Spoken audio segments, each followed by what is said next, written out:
All right, welcome everybody. My name is Eric Haugen, the Executive Director at Homeline, and it's 1:30 on Wednesday, November 17th, and you're joining us on another one of Homeline's Minnesota Tenant Landlord webinars that we've been hosting since last April.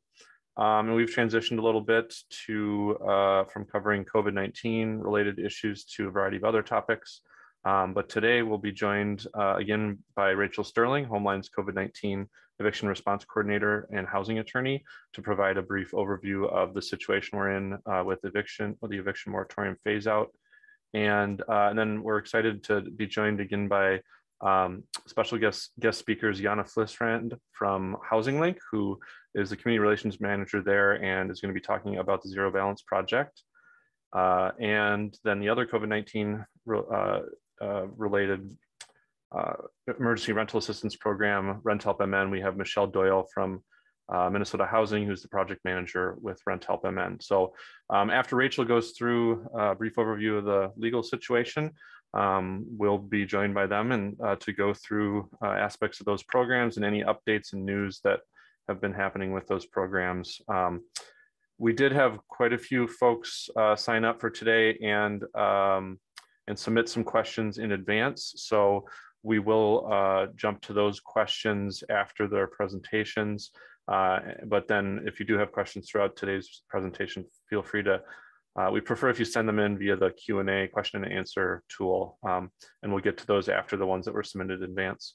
So very briefly, I'll just run through a couple items here. As a reminder, we are Homeline, and we're a statewide nonprofit organization, and our main program is a free and confidential legal hotline for renters. And we have staff that speak English, Spanish, Hmong, and Somali. And we have a staff of 24, and we're actually hiring right now. I might post the link in the chat. There's our tenant hotline. It's our main program. You can contact us in multiple languages there, or on our website, we have an email and attorney function tool on our website. And then we've been maintaining pages on our website related to the eviction moratorium phase out and the recordings of previous webinars. Again, today we're joined by Michelle Doyle and Jana to talk about Rent Help MN and Zero Balance Project, but we also have scheduled a couple more webinars in the coming months. Next month on the 8th of December, we're going to be joined by several legal aid attorneys from throughout the state to discuss what's going on in the courts, in the field with eviction filings, and what's happening with eviction cases and those types of things. So right now we've got confirmed Katie Pauk from Legal Services of Northwest Minnesota, Joey Dobson from Mid-Minnesota Legal Aid, and we expect to have at least one attorney from Southern Minnesota Regional Legal Services next month. And then in January, we'll be joined by several state legislators, Senator Carrie Dietzick and Representative Keoli Vang-Her, to talk about some items that are on Homeline's legislative agenda and that impact tenant landlord law at the state legislature, proposals that will be happening next year. So with that, I'm going to hand it over to Rachel, and we'll go from there. Thanks, Rachel. Thank you so much, Eric. All right, I'm going to go through my stuff real quickly. Most of it is not any different than it was last month when we were discussing this. So I know I want to get to Michelle and Jana's presentations. They're the star of the shows today. So basically what is happening with evictions here in Minnesota, starting last month, almost all evictions are allowed that were allowed pre-pandemic are now allowed again. There is still an exception in place for those folks who have a pending COVID-19 emergency rental assistance application. Those protections are going to be in place through next June 1st of 2022. Couple of just key points to point out that even though you may still have this protection, a tenant, if you have an eviction filed against you for whatever reason, the tenant still needs to show up to court, either virtually or in person. Most of them are still virtual across the state for any scheduled eviction hearing, whether you have a pending rental assistance application or not. If you do have a pending rental application, rental assistance application, excuse me, the court isn't going to necessarily know about that. You're going to have to show them that it exists. So it's very important to show up for that. If you don't show up for that, an eviction is almost certain to occur, just as a matter of default. And as always, we're going to say you should seek legal advice about your situation before your court hearing. In some cases, tenants could be eligible for free legal representation in court. That would be, reaching out to the legal aid groups that some of which Eric mentioned just a minute ago, but otherwise reaching out to us is also an option, or a private attorney. Like, there are lots of options out there. So those are just some general guidelines that we recommend for folks. To go a little bit more deeply into that safe harbor for tenants, again, it's only for non-payment of rent evictions. And what the, if we go ahead in the slide, Eric, a landlord is prohibited from filing, and the court is prohibited from proceeding with an eviction for non-payment of rent. That's what the protection says. And if the tenant is able to, they have reasonable access to, they are required to provide the landlord or the court with their proof of the pending application. Again, this protection lasts through June 1st of 2022. Moving on to the next slide, I want to make sure that it's clear that an eviction is actually, it's different than a lease termination or a non-renewal. An eviction has a legal definition. That's when a landlord gets a court involved essentially and files a claim stating that the landlord has the legal right to possess the property and the tenant or the person living it does not have the legal right to possess the property. So a notice of non-renewal or a lease termination that was given before 10/12 wasn't valid unless it complied with one of the exceptions to the phase out. If you want to get a list of those at that point, I would recommend going to look back at some of our pre-10/12 recordings to get, we had a really nice timeline about what was allowed when. A notice of non-renewal that was given after 10/12 still has to comply with whatever notice requirement is in the lease. But the notice requirement for the pre-eviction notice requirement, I should say, that was required as part of the phase out was also sunsetted as of 10/12. So that is no longer in place. So the lease notice requirements still in play, and there are still some cities that have a pre-filing eviction notice, as well as some notice requirements that I'll get into at the federal level for specifically covered properties. The city level notice requirements, St. Louis Park and Minneapolis are the cities in Minnesota that currently have notice requirements. Again, these are for non-payment of rent evictions specifically. And in St. Louis Park, you need to give a notice at least 7 days before filing a non-payment of rent eviction action. And in Minneapolis, it's at least 14 days before filing. Something that the one basically piece of new information that I wanted to share with everybody since the last time that we had one of these webinars is that there is a pre-eviction notice requirement for HUD properties specifically. This came about just this last week. And basically what it does is it requires HUD housing providers to give a 30-day notice to public housing and project-based rental assistance tenants prior to filing an eviction for non-payment of rent. And you might say like, well, Rachel, this sounds a lot like the CARES Act stuff. Why are we talking about this now? Why would HUD bother filing this? The difference between what this new rule has and what the CARES Act requires is that this notice under the HUD for the HUD properties requires that the landlord give information about local emergency rental assistance programs. So CARES Act doesn't require that additional layer. This does. So I'll also say that this specifically, this rule applies during national emergencies, such as the COVID-19 pandemic. And it's been determined that the extended notice period is necessary to allow tenants more time to access emergency rental assistance.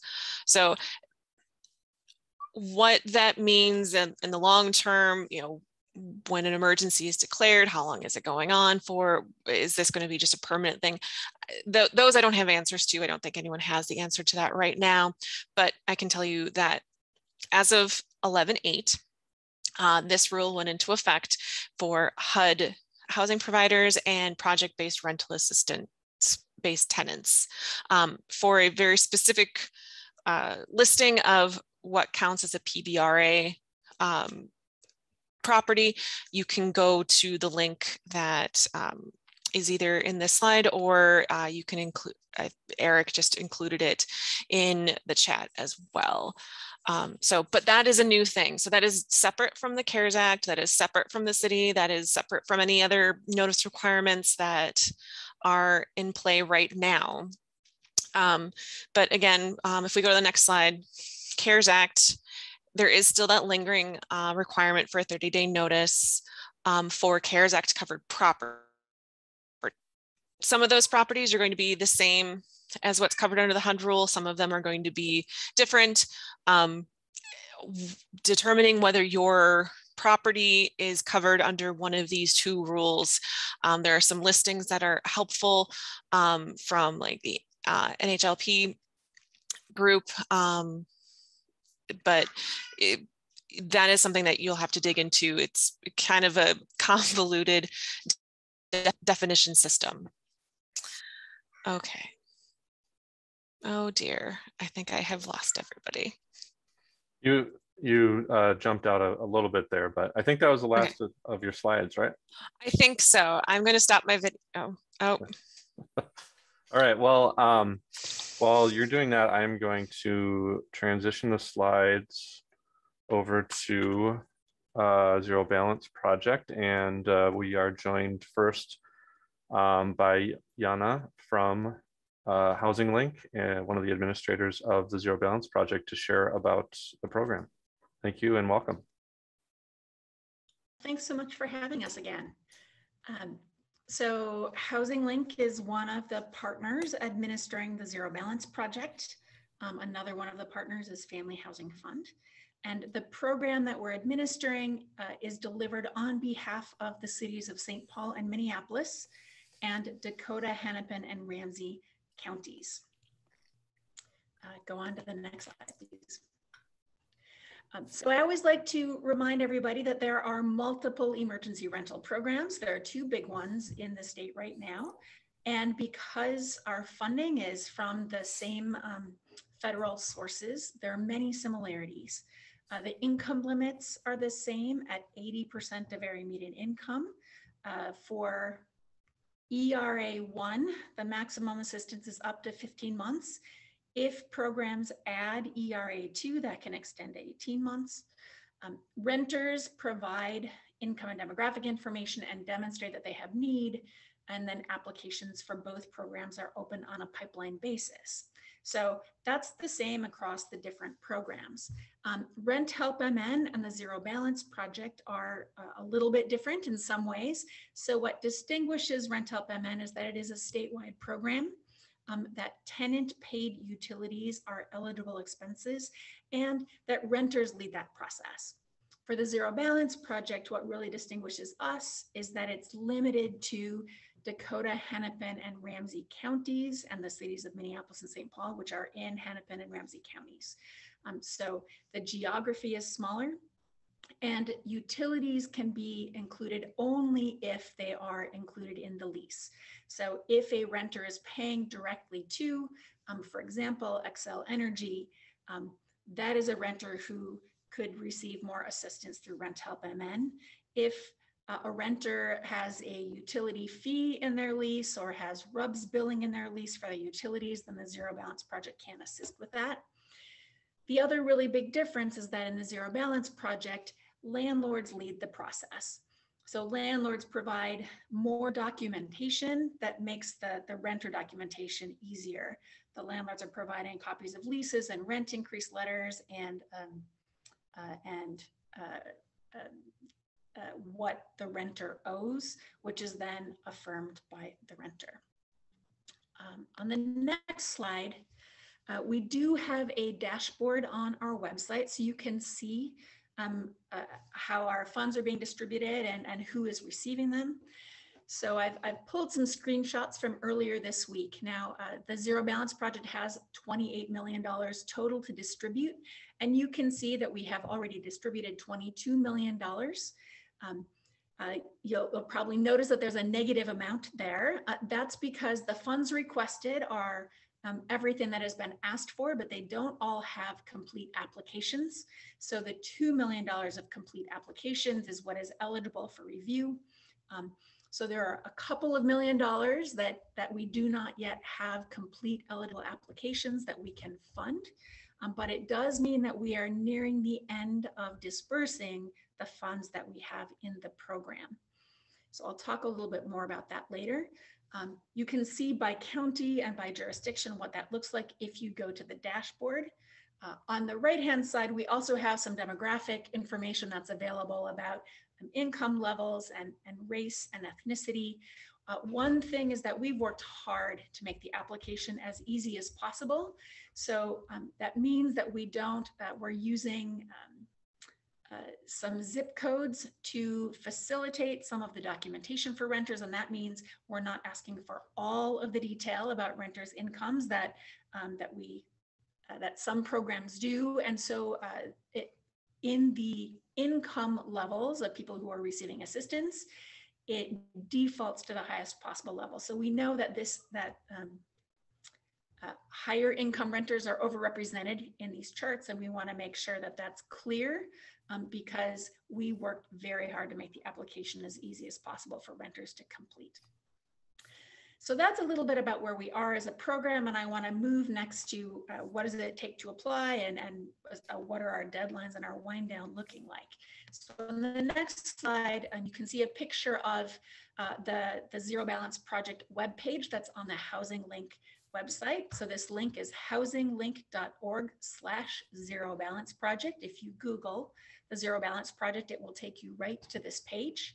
And all of the information that I'm sharing today is on this webpage. So if there's anything that you didn't follow or didn't quite catch, go to housinglink.org/Zero Balance Project or Google the Zero Balance Project.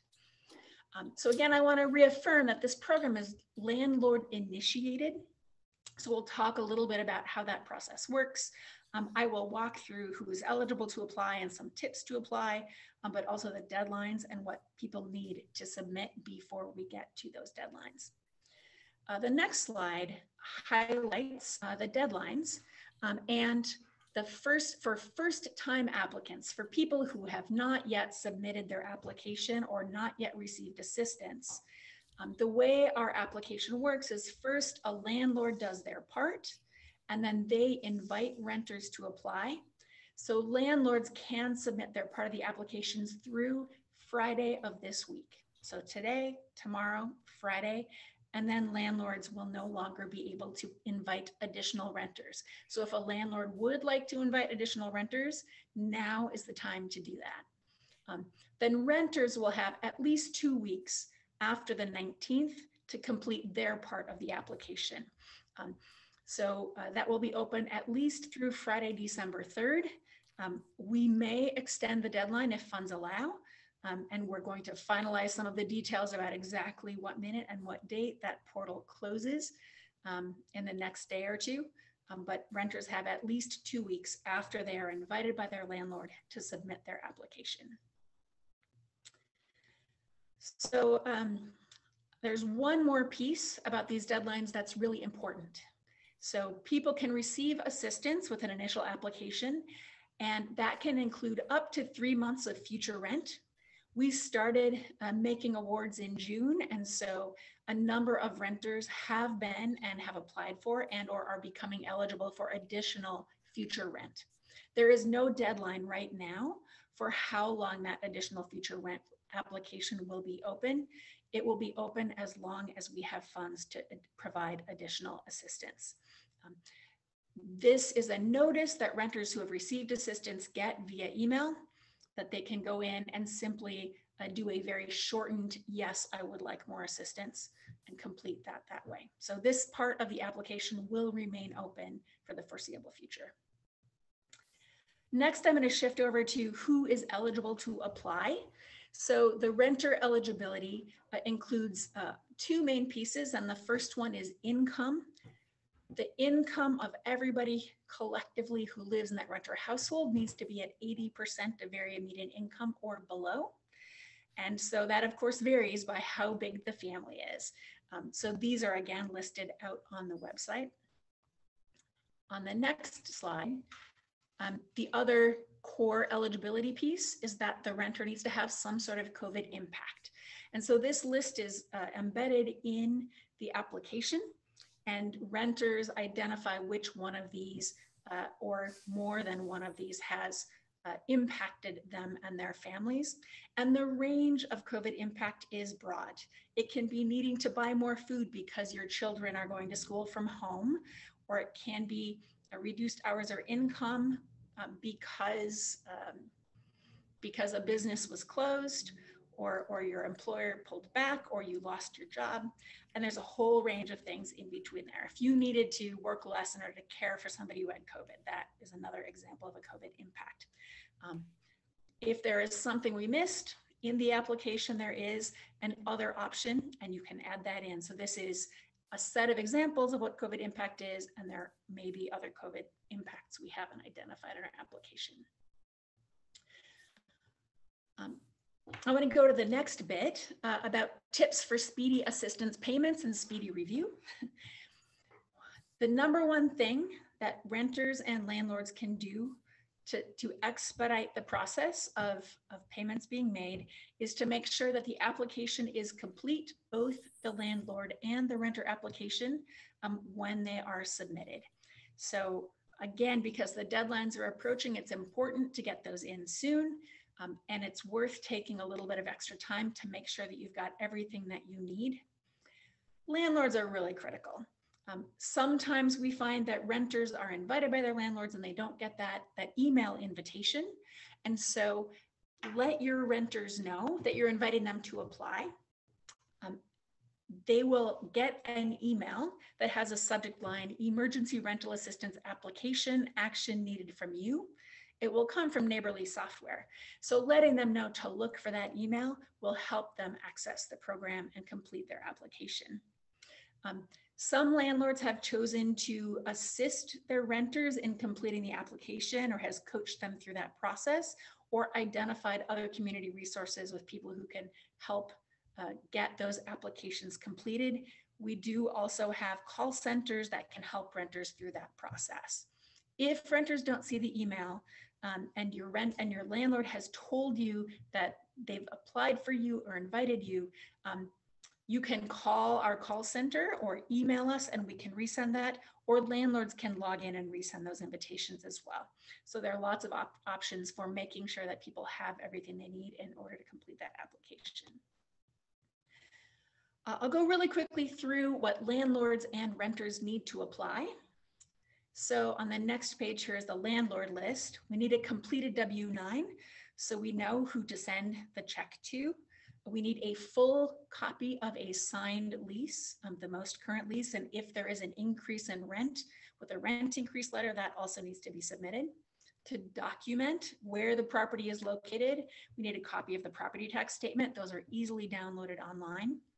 Then we need a rent ledger for each individual renter that you are inviting that shows any unpaid rent or fees or utilities. Again, it's only utilities included in the lease that can be reimbursed. And a really critical piece is the renter's email address. If you do not have the renter's email address, they cannot submit their application, because the way our software works is when a landlord submits an application, it sends an email to the renter inviting them to complete that application. So if you don't have a renter's email address, check in with that renter before you submit your application and make sure that you find one that can reach them. Maybe you'll include a friend's or a spouse's or a roommate's or a parent's or a child's email, but someone who can help them get that completed or make sure that they have access to it. We do also have paper applications and we can do phone submissions. So those are possible. We encourage people as much as is able to do it online. That reduces the errors in applications, and it also tends to be the easiest and quickest to submit and get reviewed. Shifting over to the renters, this has simplified quite a lot since the last time I was here at a Homeline webinar. For verification of income, we do need verification of income, and we have adopted some neighborhood-based default eligibility. So a renter does need to attest that their income meets the guidelines if they live in one of these neighborhoods. But if you're in one of those neighborhoods, you essentially skip the income verification step and then attest to the fact that your income is at or below the required amount. If you don't live in one of those neighborhoods, we have a verbal income attest process that takes place over the phone. So while you're on this page, you simply call up the phone number that's on that web page. That gets completed verbally over the phone, and then you can move on and complete the application. If neither of those works for you, then you can upload the first 2 pages of your 2020 tax return. The income attest form is online. You have to download it, print it and sign it, and then upload it back into the application, which we know can be a challenge for some folks, which is, you can do that or use the phone for this particular form, or you can have paperwork for a program serving people with low incomes. So there are many different options for how to verify income. We have worked hard to make it as easy and accessible as possible. If you are struggling with this, give the call center a call and we will help you through it. Renters do also need to confirm their COVID impact or their eligibility for unemployment insurance, confirm the amount of unpaid rent and fees. That is reviewing what the landlord has submitted and either saying, yes, this is correct, or making a correction, and then listing any previous emergency rental assistance that's been received. So on the next page, I want to point you all to, if you get to that housinglink.org/zerobalance project page, if you scroll down just a little bit in very big font, it says Landlords Apply Here. That is where landlords should click in order to get into the application and invite renters. There's a link right below it that says renters are invited to log in here. So renters can do the same thing on this page. However, a renter cannot log in and apply if they have not been invited by their landlord. And the renter does need to use the same email address when initially logging in as the landlord submitted. If the renter uses a different email address, it will not connect your application to your landlord's application. So yet another reason why it's important that landlords confirm what email renters want used when they're being invited.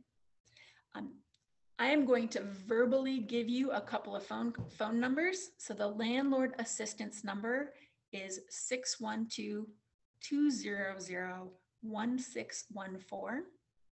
I'll drop that in the chat in a moment. The renter assistance number is 612-895-7880. We encourage people to go to the portal first and see if you have any questions that aren't answered there, and we are available to assist you. When you do click on that link on this page, it'll take you to a screen that's on the last page of my presentation here, which is what the application portal looks like. So this is the Neighborly software where you log in and then complete the application. And with that, I don't think I have anything else until we get to the Q&A. I will drop those phone numbers in the chat, and thanks again for inviting me. Excellent. Thank you. Thank you so much, Jana. And we do have plenty of questions coming in, so we will get to those shortly after we have a chance to hear from Michelle Doyle from Minnesota Housing, the program manager for Rent Help MN. So thank you for joining us, Michelle. Thank you for having me. So we go to the next slide. Rent Help Minnesota is Minnesota's program to support stable housing for renters impacted by the COVID-19 epidemic. Next slide. So the goals are to maintain housing stability, keeping people in their homes, renters with low income face long timeframes for economic recovery, and then cover overdue rent for property owners to continue to provide and maintain rental properties. And then property owners also face uncertainty about when their incomes will stabilize when they aren't getting the rental payments from their tenants. Next slide. Funding is available. We have plenty of funding left over. We don't have a close date or a time when we plan on shutting down applications. We will have money into 2022. So there's no deadline, but we do ask that you start your application to get in the portal. So who's eligible? You have to be a renter. You have to live in Minnesota. Your income has to be negatively impacted during the COVID-19 pandemic. Your income is below 80% of the area median income for your county. On our renthelpmn.org website, we do have all the AMIs for the different counties. And at the time, you must have past due rent to be eligible to apply.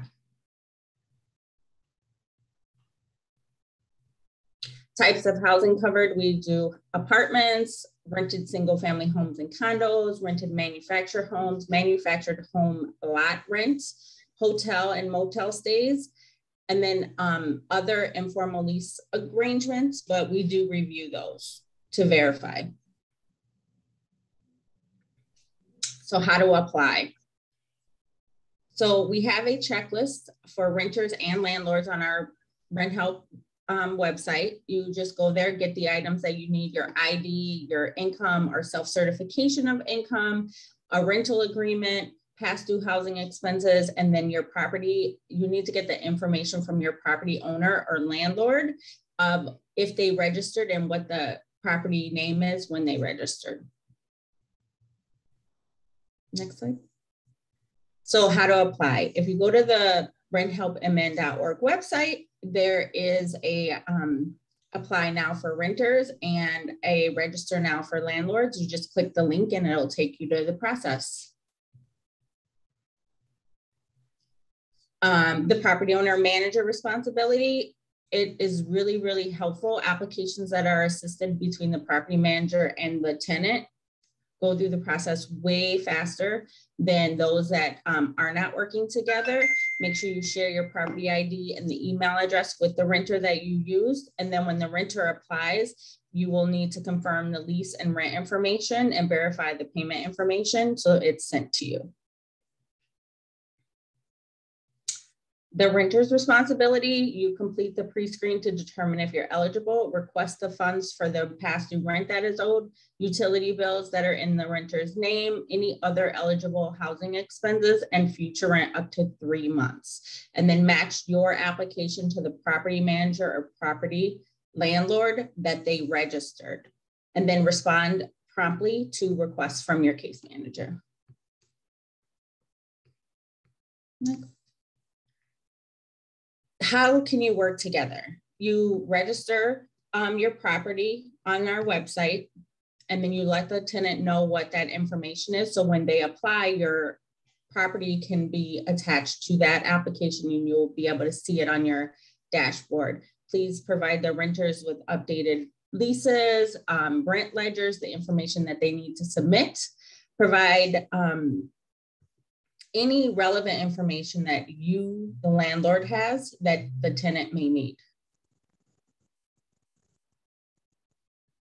So you can get started a couple ways. Go online, visit renthelpmn.org. You will be able to apply there. You can call 211 and request a paper application, or if you need assistance completing the application, you can call 211 and one of our local community partners can work with you through the application process. Our field partners are local community organizations who help the renters complete the application process. They also reach out to community members to encourage them to apply and answer questions about the program. So if you have questions, again, call 211 and request a field partner referral throughout the state. After you apply, you complete your application, you can print your pre-qualification letter so that if there's anything where you need to show that, you'll have it. Every application is reviewed by a case manager to make sure it's complete. If the information is missing or incomplete, the case manager working on your application will reach out to you. And then applicants may need to provide updated information from time to time. You can track your application, the landlord and the applicant can track the application on their tenant, on their dashboards, or they can call 211 to get information to get the status of their application. But logging into your portal will give you the most up-to-date information. After the applicant is approved, the property manager is asked to confirm the amount and the payment information. You'll upload a W-9 and enter the mailing address or ACH information. Just as a FYI, some banks require that the ACH be tested, and if it doesn't work, then we send a check out. Payments are sent to the property manager on record on the W-9. If the landlord doesn't choose to participate, we mail the payment directly to the tenant and it's made out to the tenant.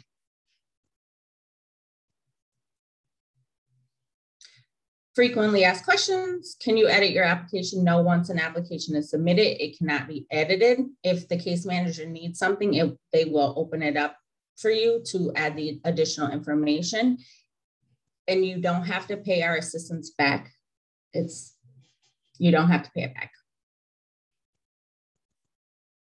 If you have a housing choice voucher, you can receive help on your renter portion of the rent. We do ask that you work with your property manager to get a ledger that doesn't show the subsidy payments, only says the rent portion, so that it's easier to read and easier to figure out what exactly is due. We don't ask for citizenship or residency information when completing the application. If you're unemployed, you can apply for rent help. You can have the limit for rent help is 18 months. So 18 months of assistance, past due, or 3 months of additional forward rent. And there is no dollar amount, but we do verify rent amounts and they do go through different processes depending on the amount of rent that you pay. If you live with a roommate, you need to apply both of the roommates. All of the roommates need to be on one application and all their income, everything applies for the entire application.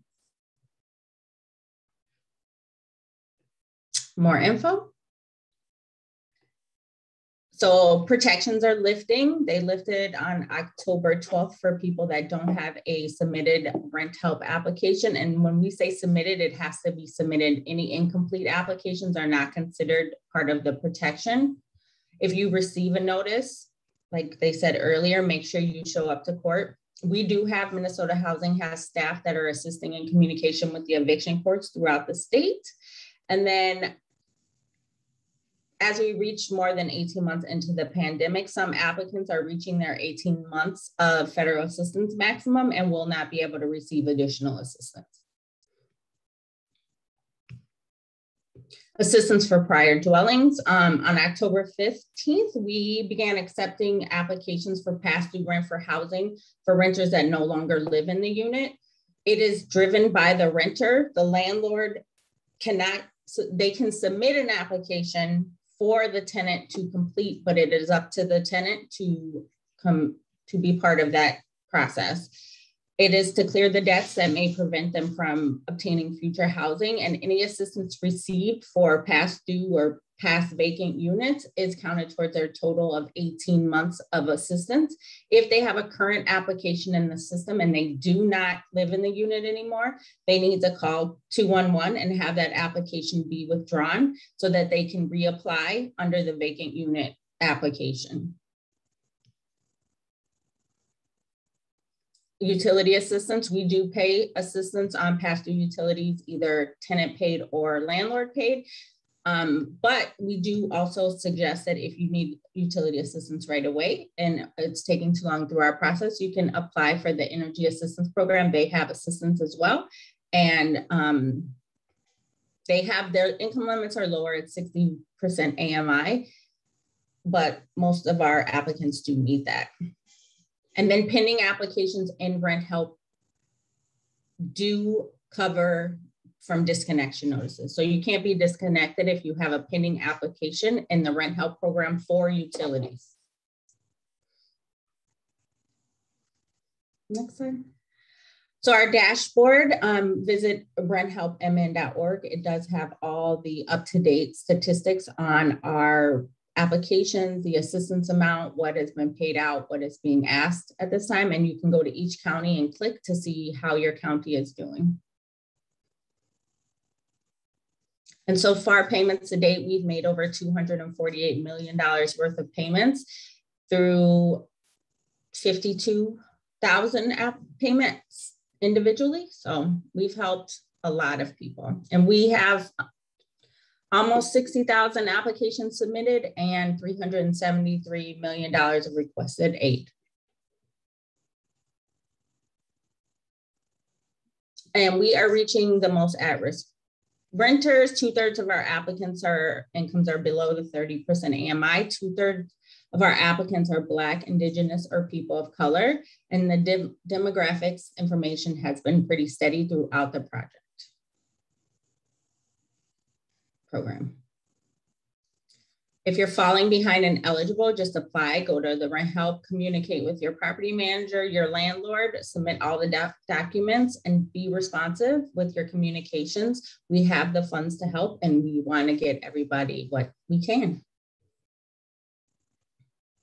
So that's our website, renthelpmn.org, or call 211 to get assistance. And then all of our information, our forms and everything is translated on our website.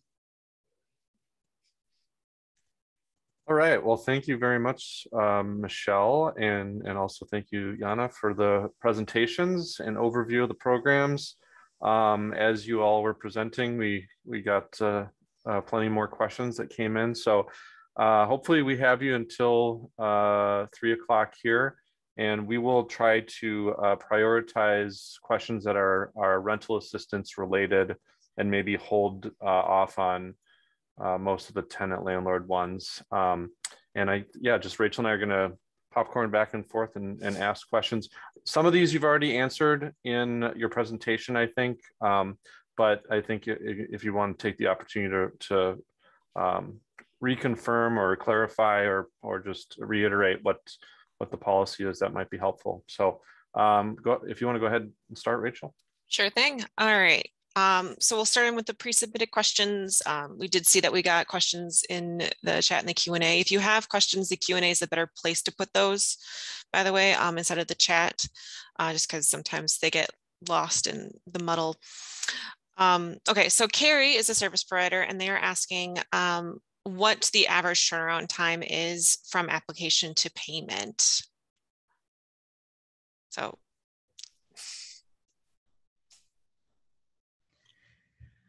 Well, I can tell you what I can tell you. We have no completed and submitted by both landlord and renter applications that were submitted more than 10 days ago that have not had an initial review. Now, I'm not answering how long it takes to get payment made because sometimes there's some missing information. And how quickly we can process those depends on how quickly people respond to the request for additional information. So the process is moving quickly on the zero balance side. I can't speak to Rent Help MN, but I know Michelle can. And we are nearing the end of funds in this particular program. And so we are working very hard to process them as quickly as possible as they come in. So for rent help, we don't have a timeline. We are processing applications way faster than at the beginning of the program. So we are going through applications when they come in to triage and reach out to case managers. But if the application is incomplete or we're not getting responses from applicants or landlords, then the process does take longer. Fair enough. As always, communication is key. Yep. All right. Popcorn Eric. Yeah, and this one has kind of been covered a little bit, but Catherine, a service provider, is asking, how does a pending application affect the eviction process, and can landlords submit on behalf of tenants? So for the rent help program, pending applications that have been submitted are protected from the off-ramp for non-payment of rent. Landlords can start an application in the rent help program, but the tenant has to complete it and be part of the process. And it is the same for the zero balance project. We require both landlord and renter participation in the application submission process. Again, once a renter has submitted their application, then there is a protection in place. Thank you. All right. So we have had several versions of this particular question. So I'm just going to ask this one, and then I think we can skip the rest of them. But essentially it's asking, this particular question is, Jana service provider is wondering, when will Rent Help MN start taking applications for renters who need help with future rent and utility bills? That essentially is what phase 2 is about. So is there any timeline on that? We don't have a timeline yet on whether or not phase 2 will be open. Right now, our goal is to make sure people that are behind on rent and need protection and need to stay stably housed get the assistance that they need. Okay. All right. Janelle, we think is maybe a landlord, asked a question. If the tenant is not showing up in the portal that they applied, does that mean the landlord can evict? No. If the tenant applied and shows a pre-qualification letter, then that means they have a pending application in the system. I would go to the landlord resources on our website and get the information on how to get yourself connected to the tenants that may not have picked the property that you registered with, so that you will be able to see them. And then related to this is the fact that the phase out law does say filings of eviction action for non-payment of rent or proceeding with an eviction based on non-payment of rent is prohibited. So if a tenant does apply, then the case should not proceed and go forward even after filing. Okay. So Susan, who we also believe is a landlord, is asking, what about landlord protections if the tenant is refusing to fill out the form?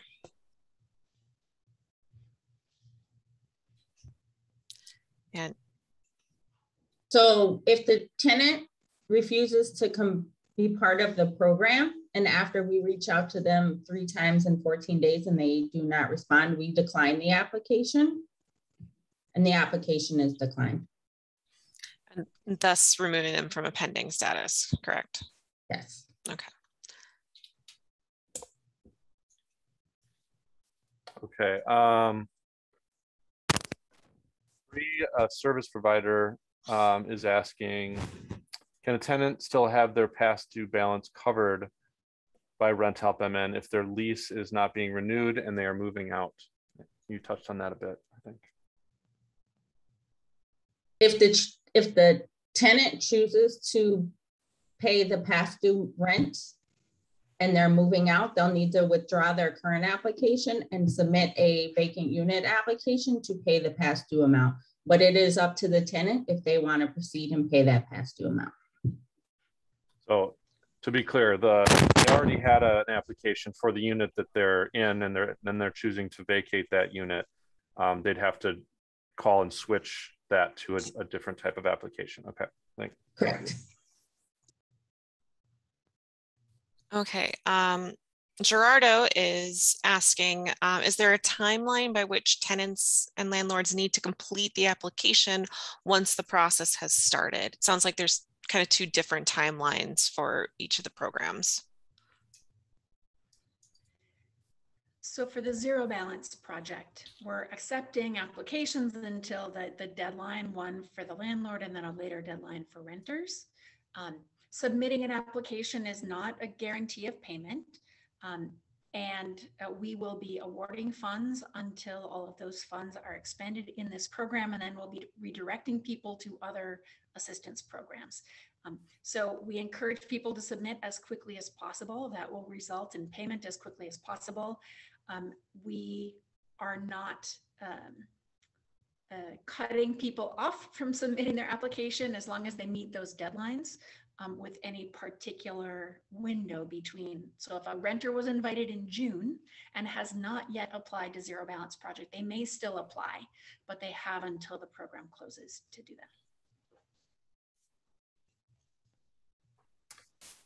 that. All right. This question got cut off a little bit. So if this person is on and can re-ask it, go for it. But effectively, it sounds like it's a tenant saying, they told me I have to wait until my rent is past due again in December in order to apply. Will that leave me vulnerable to eviction or to something else? And is that true? So if in the rent help program, if the person applied with their initial application and received future rent with their past due rent, they have to be past due again in order to apply to meet the phase 1 criteria. Does that mean that they, sorry.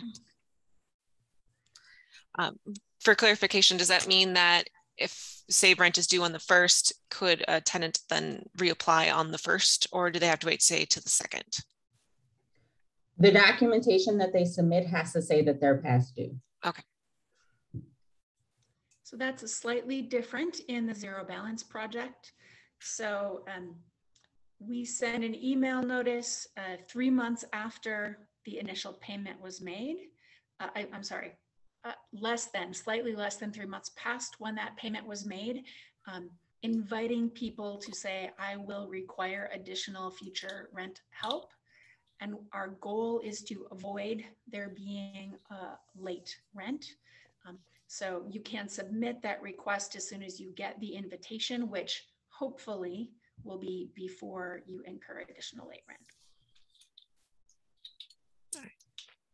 Thank you for that. All right. So Stephen is a landlord, and we've had a couple of questions that's kind of relating to this as well.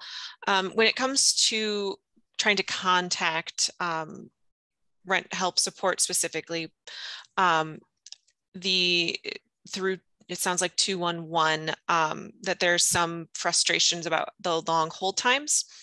Stephen specifically asking why we can't communicate using email instead. My understanding is that there is an email for landlords and rent help. Is that true, Michelle?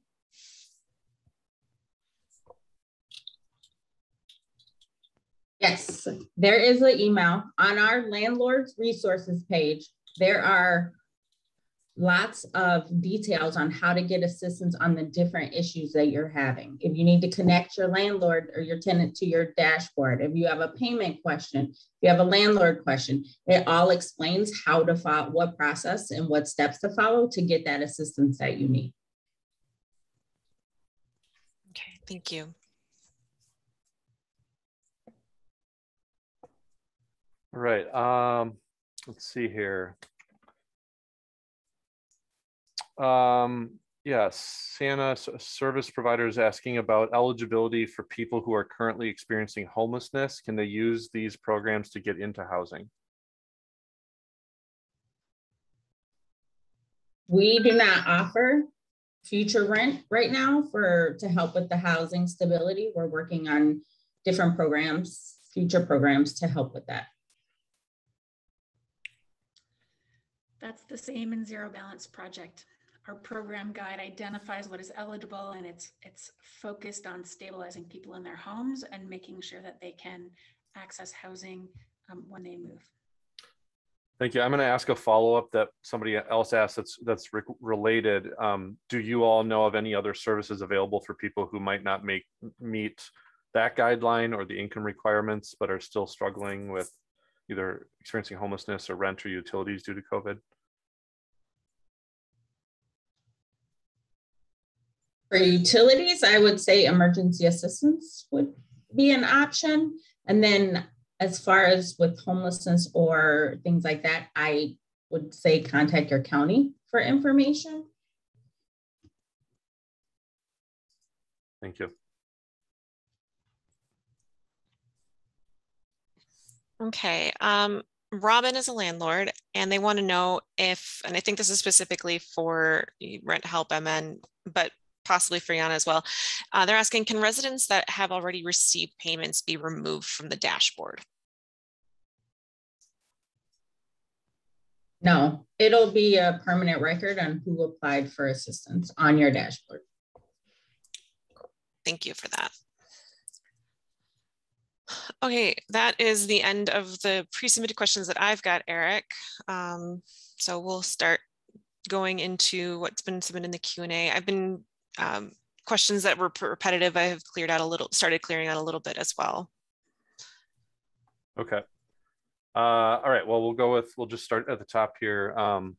I am a landlord that has multiple properties that are somehow linked under another landlord account, spent 8 hours on hold and once connected to Rent Help operations specialist to try to get this fixed and disconnected. It happened 5 times total. Having frustration asking for the person's number if they can take mine. So I don't know if this is really a question, but I guess just somebody passing along a frustration and they can't take their number and call them back directly. And that person had a follow-up that said, this is effectively the same question as before. And we put the landlord page in the chat, but again, a landlord saying, unable to see in the portal where they are in the process and getting transferred by 211. Is there a direct number to an operations rep that can help landlords? And I think you answered that. But add more if there you have any more. Nope, the link you put in the chat will be able to get them the assistance that they need. Okay.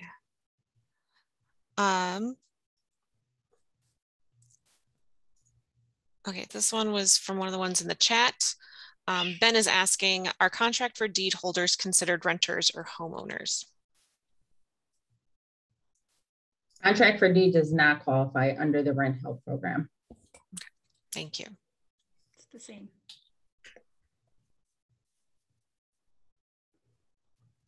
All right. So this maybe has already been answered, but Melissa is asking what resources are available in Ramsey County for parents to resolve debt with previous landlords. Person has moved out and prospective landlords will not approve application without resolution of debt prior to landlord. So sounds like the answer to that is something you've talked about already. So they can apply at Rent Help and then just follow the vacant unit process. With the Zero Balance project, we don't have a specific vacant unit process. It's the same process, but as with Rent Help MN, it is a renter decision whether they would like to use their months of eligibility to cover a unit that they've moved out of for reasons such as this. It would require the landlord to initiate the application. Okay, thank you. Amanda is saying that they are referring tenants to Rent Help MN to apply for assistance, but those tenants are stating that they are only able to get so far on the website before receiving an error message and are not able to submit an application. What is Rent Help MN's plan timeline to correct the technical issue? So errors do happen if there is a lot of people in the system at the same time applying or working in their applications. We just make sure you're in the correct browser, and then if it happens, just log back in and finish your application. Okay, and what would be the correct browser for you? Chrome. Okay, versus Internet Explorer. Yes. Firefox or any of those other ones. Right. Sorry, had to think about it. Fair enough. Okay, so Chrome is the best. Duly noted. I would agree with that as well. All right, this one was in the chat. Somebody that works for a government office is hearing from individuals, and you already answered this, but I'm just raising it again because it seems like we've gotten a lot of messages. But individuals who were foreclosed on prior to COVID in the redemption period when the moratorium went into effect, and now it's passed, banks are moving towards eviction. So former homeowners still in the property about if they might qualify for rent help because they're or zero balance because they're living in a property that they do not own now for, in some cases, nearly 2 years. So you've said, I guess, contract for deed and foreclosure is not eligible under this program. No, that's a homeowner. They would still be considered a homeowner and not a renter. They don't have a lease agreement or a landlord that they would be making payments to. So that would be a homeowner program. Thank you. And there is, forgive me, I don't know much about this, but I believe there's some sort of home help MN program, right? Yeah, well, it's not launched. It's not active yet. We're thinking 2022, but yes, there will be a homeowner program. Thank you.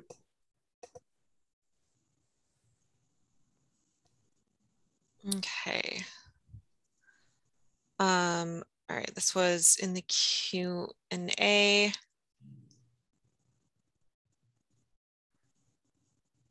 Okay, there's some questions in general about potential fraud concerns. We'll just kind of lump a bunch of these together for potential fraud. What is, I guess, your response to concerns about fraud with your programs and what either tenants or landlords can do if they think that fraud is occurring? So we have a fraud department that investigates all reports of fraud. On our website at the bottom, it's an ethics point. You can click it and then report if you believe that fraud is occurring, you can report it. But we do investigate all reports of fraud to verify if it is or isn't true. And we do, if we find a fraudulent application in the system, we do decline them for fraud and they will not be able to reapply for the rent help program. Okay. So I would mirror most of what Michelle says there, that if you suspect there is fraud, report it to the Zero Balance Project and we will investigate that. We do have multiple layers of review, and part of what they are doing in the review is looking for fraud. And if there is a reason to suspect fraud, then we follow up with requests for additional information or simply declining. So there are processes behind the scenes. We're working hard to make sure the application process is simple and accessible for everybody, especially people for whom these kinds of applications tend to exclude. We want to make sure that if people need help, that they can access that help. And behind the scenes, we're working very hard to make sure that every application is a valid application. Thank you for that. All right, I'm seeing a few more legal focused questions, so I'm going to jump ahead to this one. So this is a situation where, and you've to some extent answered this, but it's kind of a specific situation. Can a landlord apply without the assistance of a tenant in the specific situation where the tenant's incarcerated? The tenant did not apply for pass-through rent before that happened. Is there any option in that type of situation? No, the tenant has to be part of the application process.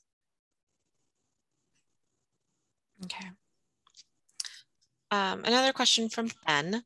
If a tenant is submitted a rent help application for a certain amount of rent, it takes some months to get the process done, and the tenant incurs more liability in the meantime, does that automatically get dealt with either when the rent help or the program contacts the landlord for approval, or does the tenant need to do something about that additional liability?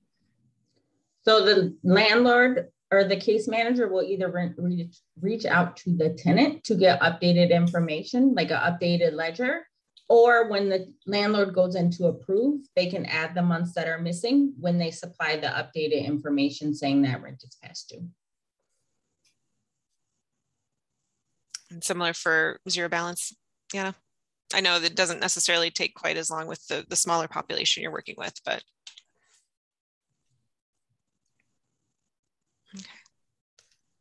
right. Kimberly's asking, what's the best solution to make corrections to an application that has the wrong owner listed?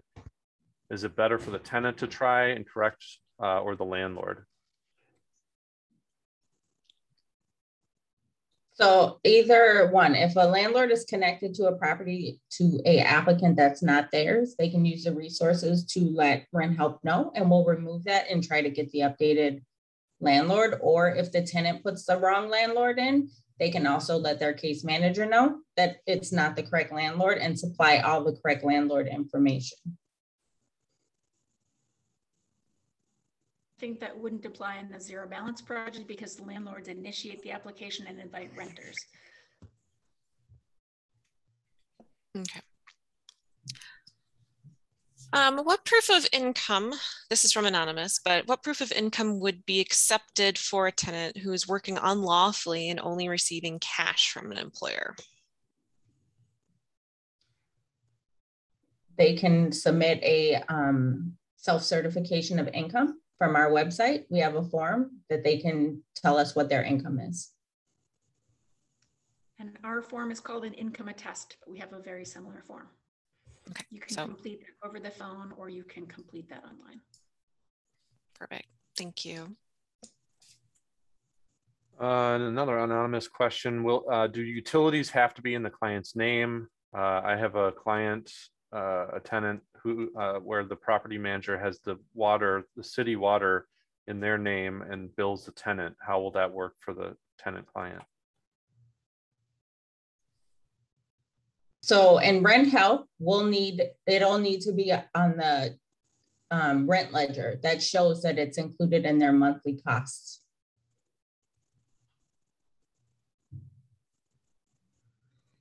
So as I'm reading this question, I'm understanding that the water bill is in the renter's name. And so this is a situation where Zero Balance Project cannot assist with that utility because we cover utilities that are included in the lease. So if the renter wants help with this, we would encourage that renter to apply with Rent Help MN that can assist with a bill that's in the renter's name. Thank you. So are any of the funds that are in this pool to be used, do any of them need to go back to the feds at any point? I know that was a concern potentially a couple months ago. I'm just wondering if there's any follow-up with that. The rent help program made their obligation, so we do not have to return funds. Perfect.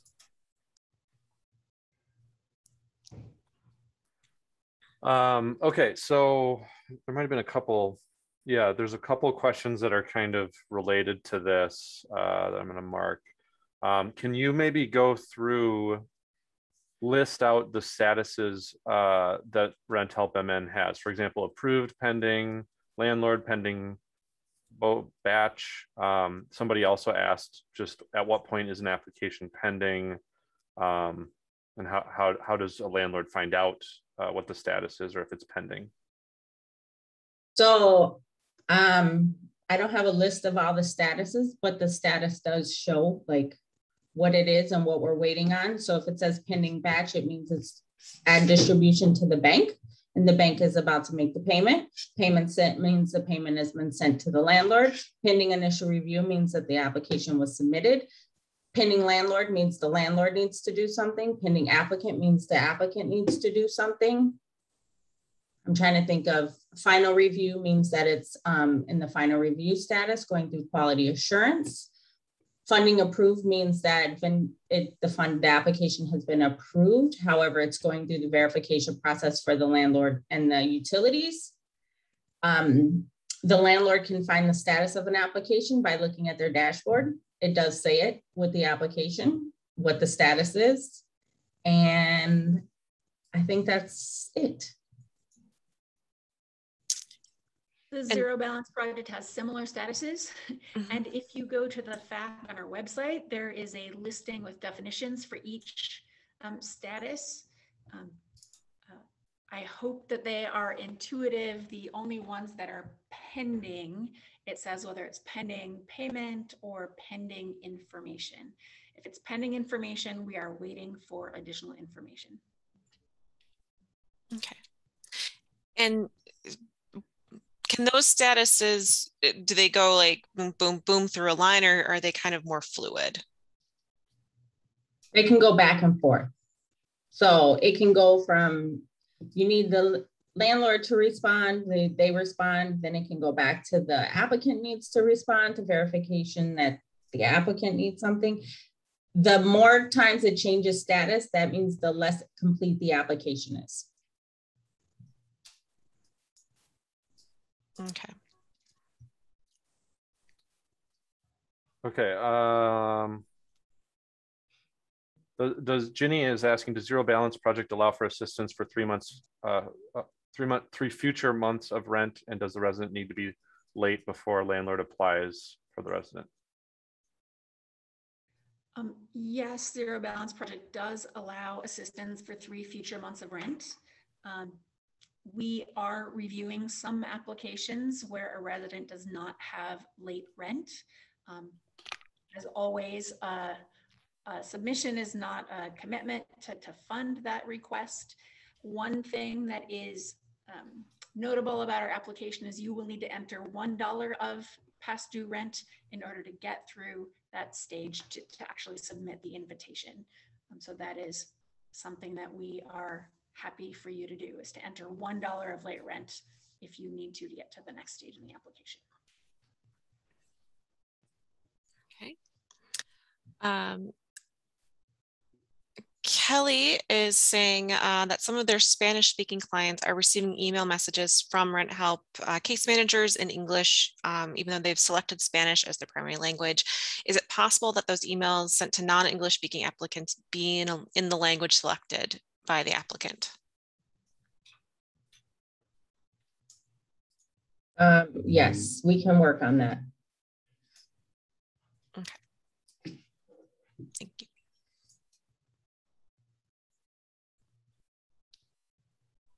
Okay, there's some questions in here that were from follow-ups to previous discussion. I'm not sure.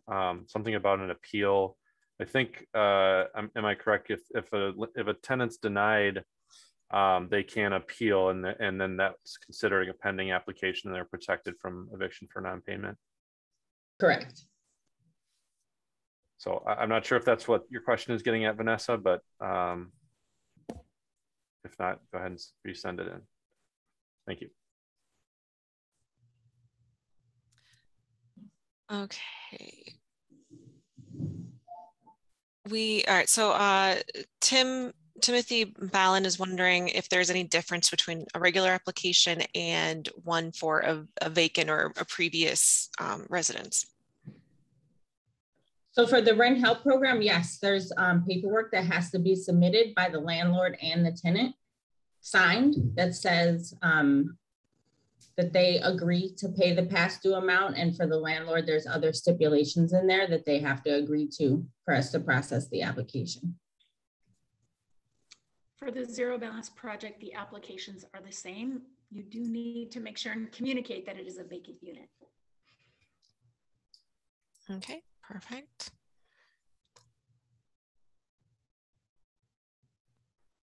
All right, it's back to me. Sorry, I've lost track. We have like maybe 10 or 11 questions in the queue. So just want to, again, you've been in a marathon session here of questions. So thank you both, Michelle and Jana. We have about 15 minutes or so. So just want to take a little breather. I did want to, somebody did point out in the chat that there is, in addition to these two, or in the Q&A, in addition to these two programs that we're talking about today, there is a St. Paul Ramsey County specific program that is available to tenants. And it's the same kind of pot of funding, I believe, but it is a different process. And so there's the information about that. And I'll put a link in the chat to that as well. And then I will go to another question. And I'm not sure if there's a legal question or what, but A tenant moved in on September 1 and has not paid any rent. The tenant stated that Rent Help MN would be paying their rent. Do you have any advice for this situation?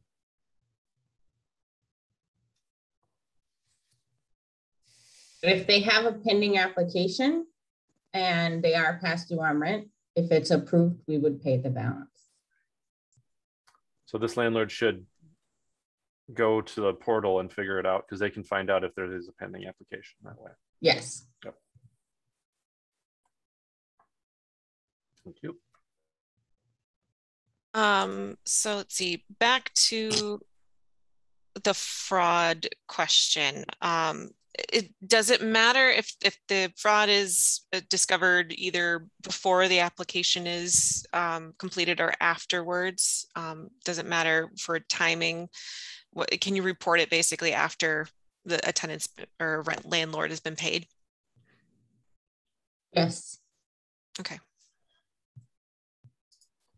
And this is somebody submitted something in, which is going back to that question. I think I spoke the question wrong.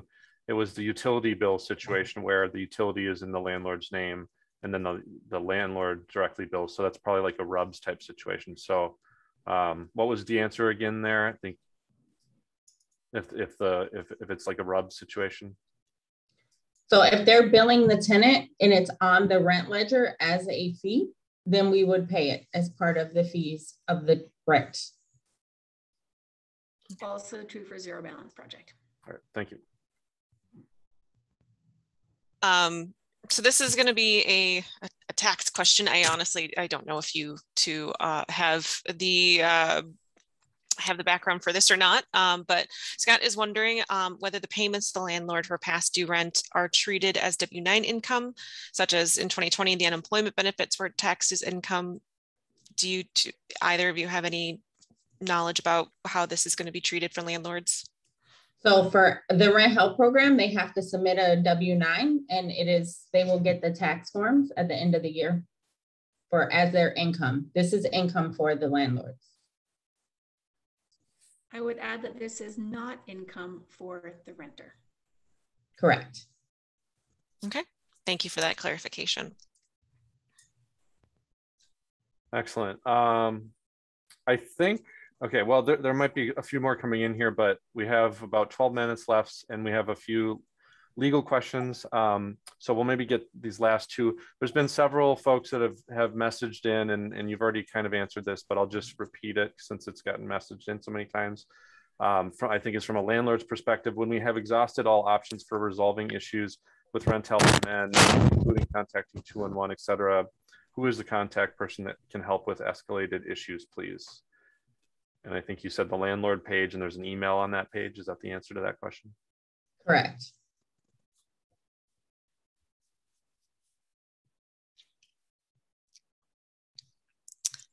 All right.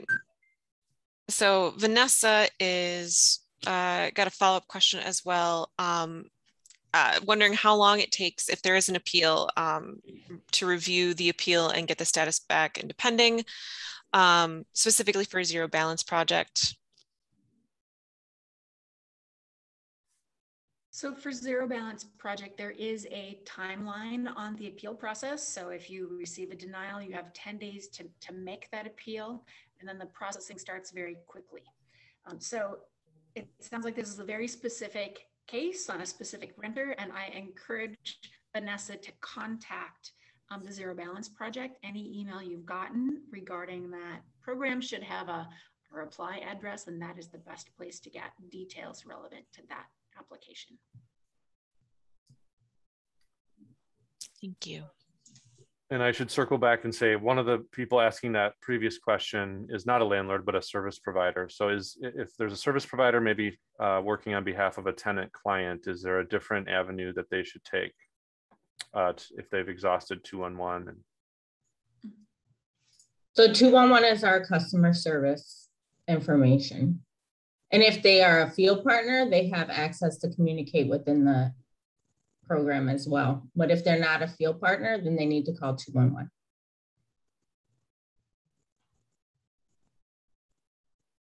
Okay. And then Is there a listing anywhere, Michelle, for the rent help amend statuses and what they mean? We don't have one on our website. We do have a few of the statuses that have been asked questions frequently to give definitions of those, but not on our website. We don't have one listed. Okay. All right. Is it, where would you said there was a couple of the frequently asked ones. Is that in a paper format, or is that something that someone can request, or where would they find those? It's in the either learn more section of our website. Okay. That's where all our frequently asked questions are updated, or on the resource page for landlords, there's also frequently asked questions. Okay, perfect. And then is there a list of field partners anywhere? No, you have to call 211 to be connected with a field partner. All right. Okay, well, I think, thank you again. We've got 9 minutes left here. So I'm gonna, I think, ask some of the legal questions to Rachel, but if you all want to stick around, you're welcome to, but we really appreciate both your time and your presentation and all the time you took answering questions here today. And so, yeah, thank you both, Michelle and Jana. Really appreciate it. It's been really helpful. Thank you. Thank you. Yeah. All right, let's go to Get some water quick, and then we can dive into this. Yeah. Okay, so got a message sent in advance, a few questions, and this is maybe related to some other questions that came in, but this is from a service provider. If the tenant has been declined rent help amend assistance in the portal, can the lease be terminated with 30 days notice? Yeah.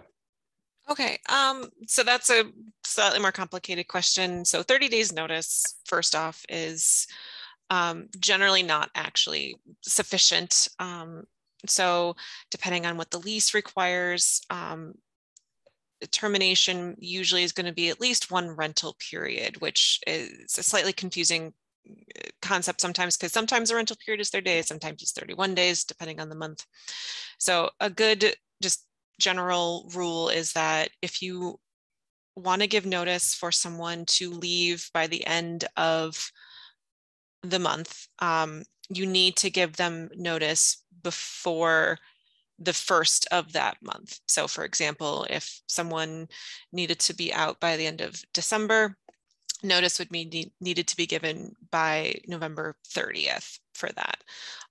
So 30 days notice, just as a general concept, is a slight misnomer. If the tenant has been declined for rental assistance, then technically they no longer have a pending application. This gets slightly more complicated, as Michelle and Jana were talking about, with the pending status while an appeal is in process. So some of that will depend on if there's an appeal happening or not. And that has a slight gray area because there's a window of when a tenant can appeal. So technically, so if your lease says that not paying the rent is a material lease violation or something along those lines, you may be able to file a termination. You have to go by what the lease dictates, though. The lease at its heart is just a contract, and so the contract terms would apply still. And this one is in the same bucket of questions a little bit, but if a tenant has received the maximum assistance from one of the programs, is that a point at which a lease can be terminated? Yeah, I guess, like if they can't have a pending application, then the protections that are offered, the lingering safeguards, don't apply. So, but the landlord should confirm what the status of their application is, and that they are. I mean, you may not know that they are at the maximum, and so they could be potentially eligible, as was stated. If you think you're not going to make December rent, you have to, for rent help, and you have to wait until December to apply for that month. Yeah. and the total limit is 18 months. So yeah, never presume, communicate. All right, so here's a little more complicated question. If a landlord has received rent payments that were in arrears and the tenant is current, but the landlord wants to terminate a rental agreement because of tenant damaging property, tenant changing locks, not allowing access by the landlord concerned that pipes had frozen last winter, landlord has tried to give notice to enter in writing. Would adverse possession apply? Landlord gave written 30-day notice to vacate property. Does the landlord have to wait the 30 days? So again, I'm going to use a very lawyer answer of it depends. It depends on what your lease says. There are, just under Minnesota law, there are specific reasons why a landlord could file an eviction. Now, I will go back and say that a lease termination is different from an eviction. So I want to make sure that this is clear. This sounds like a very specific circumstance, and you probably will want to seek specific legal help regarding the situation. But in general, if there is a breach of the lease, such as, if the lease says that the tenant can't damage the property anyway, and that's a fairly standard thing, then the landlord could terminate the lease if the lease allows for it, for a breach of lease and that sort of thing. The lease is going to probably dictate what that notice requirement is. But if the eviction is what the landlord is actually talking about in this situation, and not just termination, then that is something that would need to, again, fit under one of the allowances under 504B.